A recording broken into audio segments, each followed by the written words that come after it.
விளையிற பூமியடா விவசாயத்தை பொறுப்பா கவனிச்சு சீரோவடா உண்மையா உழைக்கிற நமக்கு எல்லா நன்மைகளும் நாடி வந்து கூடுதடா.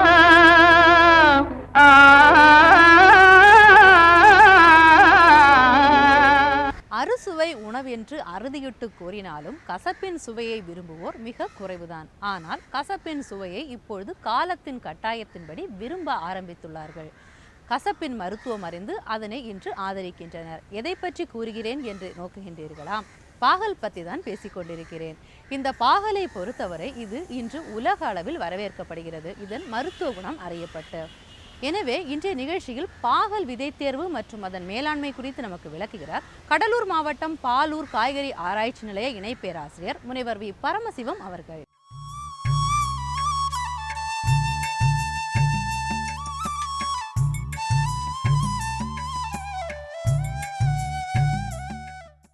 பாகலை பொறுத்த வரைக்கும் விதை தேர்வு அப்படின்னு பார்த்தீங்கன்னா விதையை வந்து நல்ல 4க்கு 4 பிஎஸ்எஸ் என்று சொல்லக்கூடிய ஒரு சல்லடையில் வந்து விதையை வந்து சளிச்செடுக்கணும். அப்படி நீங்கள் சளிச்செடுத்து பார்த்தீங்கன்னா ஒவ்வொரு விதையோட அளவு, அந்த சல்லடையோட அளவு என்னென்னு பார்த்தீங்கன்னா 6.2 mm இருக்குங்க. ஸோ இந்த சல்லடை தான் வந்து இந்த பாகல் விதையை பொறுத்த வரைக்கும் ஒரு சரியான சல்லடைங்க. இதை தவிர மற்ற சல்லடை வந்து நம்ம பயன்படுத்தும் போது நம்மளுக்கு வந்து பொக்கு விதைகள்லாம் வரும். அந்த மாதிரி விதைகளெல்லாம் வந்து நமக்கு வந்து நல்ல ஒரு முளைப்பு திறனையோ ஒரு நல்ல வீரியமுள்ள நாற்றுக்களையோ அது கொடுக்காது. இப்போது விதையோட குவாலிட்டி, அதாவது விதை வீரியம், விதை முளைப்புத்திறன் அப்படின்னு பார்த்தீங்கன்னா இதுதான் வந்து விதைக்கே வந்து அடிப்படைங்க. விதை வீரியம் மற்றும் விதை முளைப்புத்திறன். விதை வீரியம்னு பார்த்தீங்கன்னா தரமான ஒரு நாற்றுக்களை வந்து அது கொடுக்கும். அதான் விதை வீரியம்னு சொல்கிறோம். முளைப்புத்திறன் பார்க்கும்போது பாகலை பொறுத்த வரைக்கும் குறைஞ்சபட்ச முளைப்புத்திறன் வந்து 60% முளைப்புத்திறன் இருந்தால் தான் நம்ம விதையினே எடுத்துக்கிறோம். அது கீழே வந்து அது முளைப்புத்திறன் கம்மியாகும்போது அது விதையாக வந்து நம்ம எடுத்துக்கிறது இல்லை. இப்போ வந்து தரமான விதைகளை வந்து நம்ம எப்படி தேர்வு பண்ணுறது அப்படின்னு பார்த்தீங்கன்னா, இப்போ இங்கே வந்து நாங்கள் வந்து இப்போ நான் மேற்கொண்ட 4க்கு 4 என்ற பிஎஸ்எஸ் என்று சொல்லக்கூடிய சிலரில் வந்து இந்த விதைகளை வந்து சளிச்சு எடுத்து வச்சுருக்குறோம். க்ளீன் பண்ணி சுத்தம் செஞ்சு சளிச்சு வச்சுருக்குறோம். வடகிழக்கு மண்டலத்திலே பார்த்தீங்கன்னா கோவுன்ற என்ற ரகத்துக்கு வந்து அதிக அளவில் வந்து விவசாயிகள் மத்தியில் வந்து வரவேற்பு இருக்குதுங்க. நாங்கள் எங்களால் வந்து எல்லா விவசாயிகள் தேவையை வந்து பூர்த்தி செய்ய முடியாத அளவுக்கு இருக்குது. ஒரு சில நேரங்களில் வந்து பூர்த்தி செய்ய முடியாத அளவுக்கு வந்து விதை தேவை வந்து அதிகமாக போயிட்டுருக்குது. பாகலை பொறுத்த வரைக்கும் அதாவது நேரடியாக வந்து விதைக்கிறது இல்லாமல் முளைப்பு விட்ட விதைகளை வந்து நம்ம விதைப்புக்கு பயன்படுத்தணும்னா நம்மளுக்கு வந்து விதை அளவும் குறையும். அதே சமயம் வந்து நமக்கு வந்து அந்த நாற்றுக்கள் பராமரிப்பும் ஈஸியாக இருக்கும்.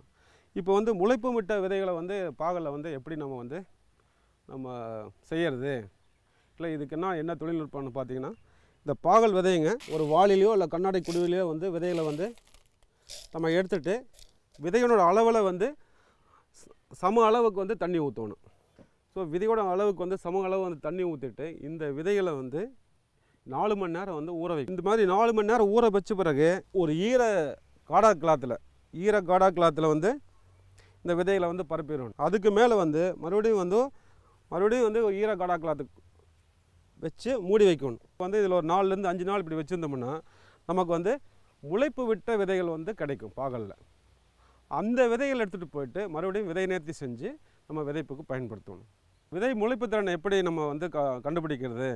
விவசாயிகள் வந்து விதை வாங்கிட்டு போயிடுறோம், எங்ககிட்டருந்தே வாங்கிட்டு போகிறேன்னு வச்சுங்களேன், அது வந்து முளைக்குதா இல்லையான்னு எப்படி நீங்கள் கண்டுபிடிக்கிறதுனா முளைப்புத்திறன் சோதனை போட்டு நம்ம பார்த்துக்கலாங்க. அதுக்கு நம்ம என்ன பண்ணணும்னா 100 விதைகள் எடுத்துக்கணும். இது வந்து இந்த ட்ரேயில் வந்து 50 விதை போட்டிருக்கிறோம். இதே மாதிரி 2 ட்ரேயில் ஒரு 50 விதை போட்டு 100 விதை வந்து ஒவ்வொரு ட்ரேயில் 50 விதை போட்டு இந்த மாதிரி அடுக்கிட்டு இதை வந்து ஈரமணலில் வச்சுருக்குறோம். இதை வந்து நீங்கள் வந்து மணலில் வந்து விதையை வந்து ஊன்றிட்டு அளவான தண்ணி, அதிகமான தண்ணி ஊற்றக்கூடாது, அளவான தண்ணி ஊற்றணும். இது வந்து வச்சிட்டோம்னா இந்த மாதிரி வச்சிட்டோம்னா நம்ம வந்து விதை வந்து ஒரு 5 நாள் வந்து முளைக்க ஆரம்பிக்கும். விதை நாற்றுகள் வரும். 14 நாள் கழித்து பார்த்திங்கன்னா எவ்வளோ இயல்பான நாற்றுகள், அதாவது சில நாற்றுகள் வந்து வளைஞ்சிருக்கும், சில நாற்றுகளோட வேர் பகுதி வந்து வளைஞ்சிருக்கும், வேர் இல்லாமல் இருக்கும். ஸோ இயல்பான நாற்றுகள் நீங்கள் பார்க்கும்போது தெரியும். இயல்பான நாற்றுகள் எவ்வளோ இருக்குதோ அந்த நாற்றுகளை என்னென்னங்கன்னா 100 விதைக்கு எவ்வளோ இயல்பான நாற்றுகள் நமக்கு கிடச்சிருக்குன்னு பார்த்தீங்கன்னா அதுதான் வந்து அந்த பாகல் விதையோட முளைப்பு திறன். அந்த முளைப்பு விட்ட விதைகளை வந்து நீங்கள் பொறுக்கி எடுத்துகிட்டு அதை வந்து விதை நேர்த்தி செய்யணும். விதை நேர்த்தி எப்படின்னா, ஒன்று வந்து நீங்கள் பவஸ்டின் அதாவது கார்பன்டசிம் என்று சொல்லக்கூடிய மருந்தை வந்து 1 கிலோ விதைக்கு 2 கிராம் விதத்தில் வந்து விதை நேர்த்தி செஞ்சு விதைக்கலாம். அல்லது ட்ரைகோடர்மா விரிடி 1 கிலோ விதைக்கு 4 கிராம் அல்லது சூடோமோனஸ் வந்து 1 கிலோ விதைக்கு 10 கிராம். ஸோ இந்த விகிதத்தில் வந்து கலந்து விதை நேர்த்தி செஞ்சு விதைப்புக்கு கொண்டு போகலாம். இப்படி கொண்டு போகும்போது பார்த்திங்கன்னா நம்மளுக்கு வந்து உங்களுக்கு அதிக அளவில் வந்து நாற்றுக்கள் வந்து வீணாகுது, வயலில் வந்து இறக்கிறதோ இல்லை வீணாகிறதோ வந்து அதிக அளவில் வந்து தடுக்க முடியும்.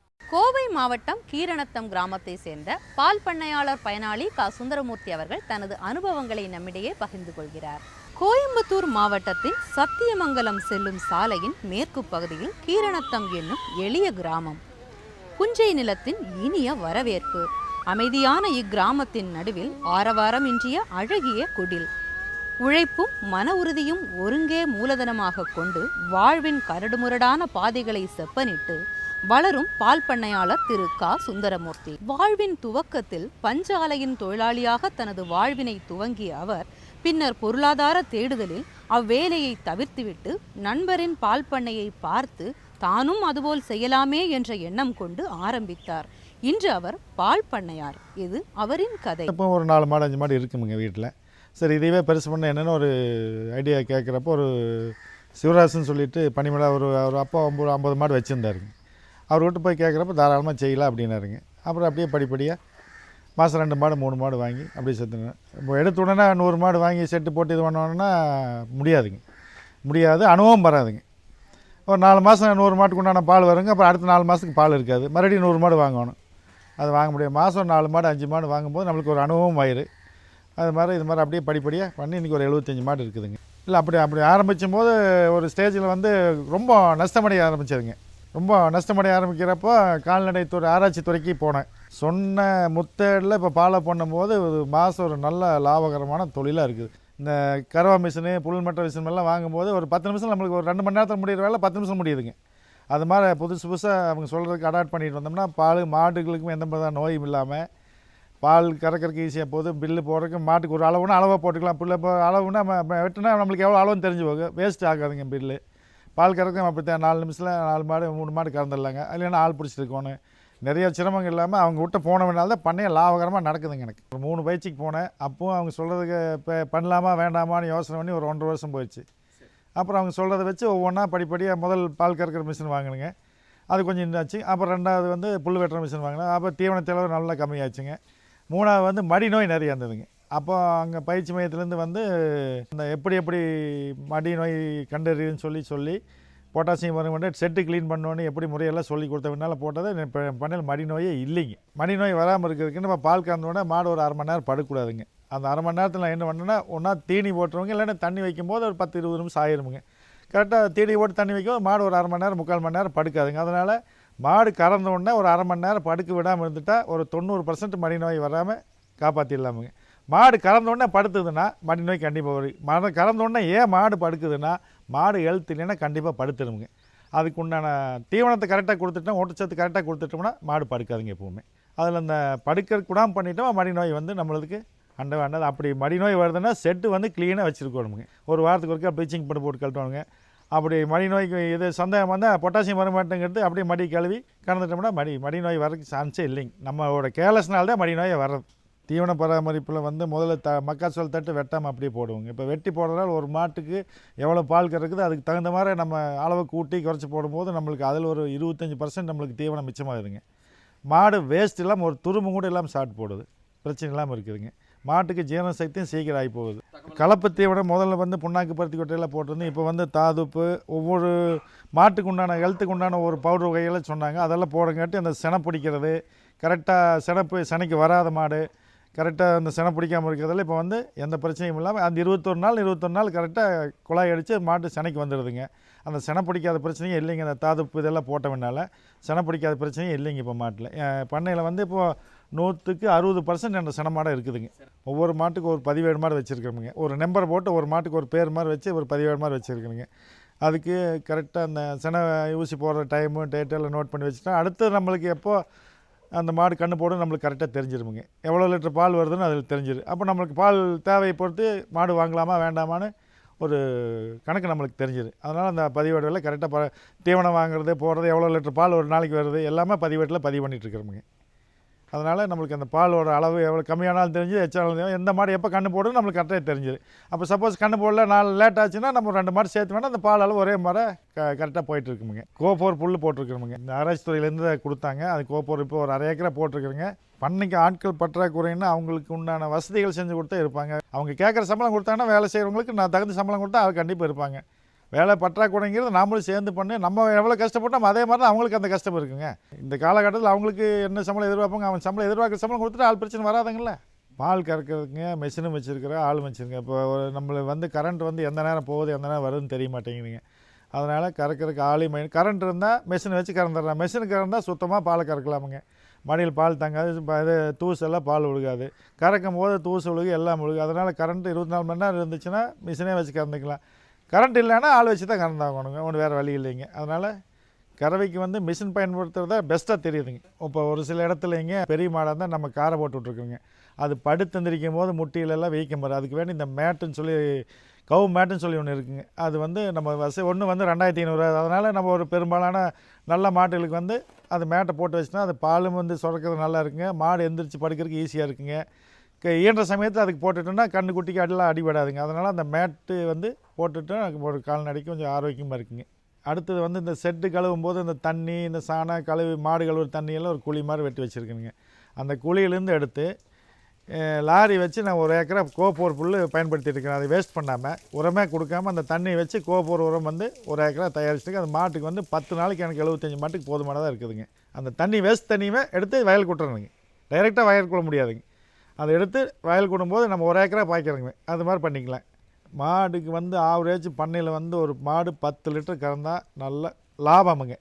11 லிட்டர் கறந்தால் நல்ல லாபம். 12 லிட்டர் கறந்தால் நல்ல லாபமுங்க. இப்போ ஒரு லிட்டர் 20 ரூபாய்ன்னு வச்சுங்க. ஒரு மாட்டுக்கு 150 ரூபாயிலேருந்து 190 ரூபா வரைக்கும் செலவாகுதுங்க. 10 லிட்டர் கறக்கும்போது நான் ஒரு லிட்டர் பால் 22 ரூபாய்க்கு ஊற்றுனேங்க. 10 லிட்டர் கறந்தால் எனக்கு 220 ரூபா ஆச்சு. 200 ரூபா ஓட்டால் மாட்டுக்கு 20 ரூபா நிற்கிதுங்க. ஒரு மாட்டுக்கு ஒரு மாதத்துக்கு 600 ரூபாய் ஆச்சு. எனக்கு 60 மாடு கறக்குதுங்க. அப்போ 6 36,000 எனக்கு நிகர லாபம் நிற்கிதுங்க. அதுபோக சாணி விற்கிற காசு இருக்குதுங்க. பொட்டைக்கன்று போட்டால் வருஷம் ஒரு கன்று எடுத்துருவாங்க. எப்படியுமே பொட்டைக்கன்று இப்போ என் பண்ணையில் 25 கன்று இருக்குதுங்க. 25 கன்று எடுக்கும்போது அதில் ஒரு லாபம் இருக்குதுங்க. இந்த தொழிலில் லாபம் இல்லைன்னு சொல்கிறது இல்லைங்க. கஷ்டப்பட்டு வேலை செஞ்சால் கண்டிப்பாக நல்ல லாபம் இருக்குதுங்க. இல்லை என்ன இது இந்த சாணி வலிக்கிற வேலையா அப்படின்னு சொல்லி கேவலமாக பார்க்குறாங்க. இனி வருங்காலத்தில் அந்த சாணியும் கிடைக்காதுங்க, பாலும் கிடைக்காது. இப்படியே போயிட்டு இருந்ததுன்னா புதுசாக பண்ணை வைக்கிறதுக்கு நான் சொல்கிறது என்னங்கன்னா, முதல்ல அந்த பண்ணையில் நாம் ஈடுபாடாக வேலை செய்யணும். எந்த கஷ்ட நஷ்டம் வந்தாலும் அந்த பண்ணை வேலையை முடிச்சுட்டு தான் நான் மற்ற வேலைக்கு போகிறேன்னு சொல்லி ஒரு மனசில் இருந்தால் இந்த பண்ணையை ஆரம்பிக்கலாங்க. இல்லை பண்ணை அடுத்தது பார்த்துக்கலாம், நான் வேறு வேலையை முடிச்சுட்டு வரலாம் வாங்க, இந்த பண்ணை நஷ்டமாக தான் தெரியும் அவங்களுக்கு. மற்ற மாட்டு பண்ணை வைக்கணும்னு ஆசைப்பட்டாங்கன்னா ஃபஸ்ட்டு ஒரு 5 மாடு, அப்புறம் ஒரு 2 மாதம் கழிச்சு ஒரு 5 மாடு கீத்துக்கொட்டை போடலாங்க. அது மாட்டுக்கு உடம்புக்கு இந்த டெம்பரேச்சருக்கு கூரை போட்டு ஆரம்பிச்சுன்னா நார்மலாக இருக்குங்க. டெம்பரேச்சர் கண்ட்ரோலெல்லாம் ஒன்றும் போட வேண்டியது இல்லைங்க. அப்படி போதும்போது நம்மளுக்கு செலவு கம்மிங்க. ஆரம்பத்தில் செலவு கம்மி. அப்படியே படிப்படி அதில் வருமானத்தை வச்சு ஒவ்வொரு செட்டாக நாம் ஆரம்பிச்சுட்டு போயிடலாங்க. இந்த பால் பண்ணை தொழிலில் இன்றைக்கி நான் ஒரு முன்னோடியாக இருக்கிறேன்னா அதுக்கு ஒரு மூல காரணம் என்னோடய உழைப்பும் இருக்குது. அது கூட அந்த கால்நடை ஆராய்ச்சி துறைன்னு சொல்லி சரணம்பட்டி இருக்குது இல்லைங்களா, அதனோட 3 டாக்டர்ஸ் இருக்காங்க. அவங்க doctor Sivakumar, doctor Krishnakumar, doctor Arumugam 3 பேர் கொடுத்த பயிற்சி. அவங்க கொடுத்த பயிற்சியில் சொன்னீங்கன்னா இனியும் கொண்டு நான் அவங்க ஒரு 2 வருஷம் அவங்க சொல்கிறபடி கேட்காம 2 வருஷத்துக்கு பின்னால் கேட்டு இப்போ ஒரு நல்ல ஒரு முன்னோடியாக இந்த மாட்டுப்பண்ணையில் திகழ்கிறதுக்கு காரணம் அவங்க கொடுத்த பயிற்சி. அவங்க இன்னும் அந்த ஆதரவு இது என்ன ஒரு பிரச்சனைனாலும் பண்ணையிலே நேரடியாக அந்த பிரச்சனையை சால்வ் பண்ணிகிட்டு இருக்கிறாங்க. இனியும் பண்ணிகிட்ருக்காங்க. அது மாதிரி நிறையா விவசாயிகளுக்கு அவங்க பண்ணிகிட்டும் இருக்காங்க. அதனால் யாருக்கு என்ன ஒரு சந்தேகமாக இருந்தாலும் அவங்கள போய் கேட்டுக்கலாம் தாராளமாக. இந்த மாதிரி என்னால் அவங்களால பயன்பட்டு என்னால் வர முடியும். நேயர்களே, இன்றைய பொன்விளையும் பூமி நிகழ்ச்சியை பார்த்துருப்பீங்க. நிகழ்ச்சியில் இடம்பெற்ற அத்தனை பகுதிகளும் உங்களுக்கு மிகவும் பயனுள்ளதாக அமைந்திருக்கும் என்று நம்புகிறோம். மீண்டும் அடுத்த பொன்விளையும் பூமி நிகழ்ச்சியில் பல்வேறு புதிய பயனுள்ள தகவல்களுடன் உங்களை சந்திக்கிறோம். நன்றி, வணக்கம்.